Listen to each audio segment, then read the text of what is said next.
నేను ఎవరికి డబ్బులు ఇవ్వలేదు, వాళ్ళంతటి వాళ్ళే ఏమాత్రం ప్యాకేజ్ ఇచ్చామని అడుగుతారేమో భయంగా ఉంది. అదే అందరికీ నా హృదయపూర్వకమైన నమస్కారాలు. ఈరోజు నేను ఈ సినిమా ఫంక్షన్కి రావడానికి ముఖ్య కారకుడు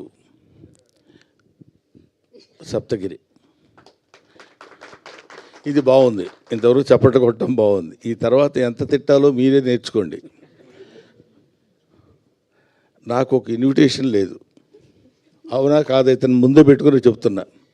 లేదు గురుగారు, మీరు 6 గంటల తర్వాత అదిగా ఒకసారి గురుగారు మీరు దండం పెడతా గురుగారు, ప్లీజ్ నేను పెట్టండి, మీరు ఆశీర్వదించండి.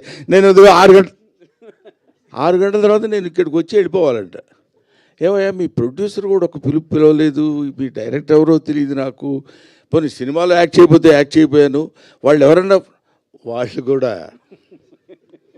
నీ ఇష్టమైతే రా, అది నీ అదృష్టం, లేకపోతే నేనేం చేయగలను.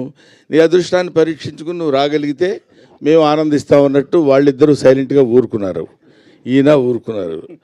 నేను ఇక్కడికి వచ్చిన రీజన్ ఏంటంటే ఒక్క విషయం ఈ అందరి తరఫున చెప్పాల్సింది. చిరంజీవి గారు మొన్న నా బ్రహ్మానందం ఆడియో రిలీజ్ ఫంక్షన్కి తన ఇన్విటేషన్ ఎందుకురా నాకు, నేనే వస్తాను అని చెప్పి వచ్చాడు ఆయన.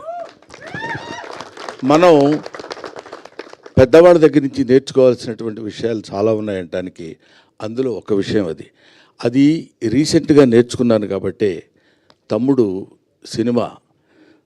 సినిమా కంటే హాస్యనటుడి సినిమా సక్సెస్ కావాలనే కోరికతోటి నేను ఇక్కడికి వచ్చాను.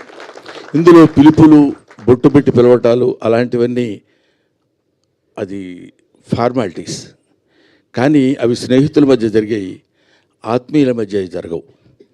ఆత్మతో కనెక్ట్ అయ్యి సోల్మేట్స్ ఉంటారు చూడండి, వాళ్ళతో ఉండదు. ముఖ్యంగా ఈ నెల రోజుల నుంచి, ఒక 15-20 రోజుల నుంచి ఇతను ఎంత శ్రమ పడుతున్నాడో, ఎంత కష్టపడుతున్నాడో. ఆల్మోస్ట్ ఒక మాటలో చెప్పాలంటే అతను కొంచెం బాధపడ్డా సరే ఏకాకిగా తిరిగాడు, ప్రతి వాడి దగ్గరికి వెళ్ళాడు, ప్రతి వాడిని పట్టుకున్నాడు. ఎంతమంది అన్నలు ఉన్నారా నీకని అడిగాను నేను. మా రాజన్న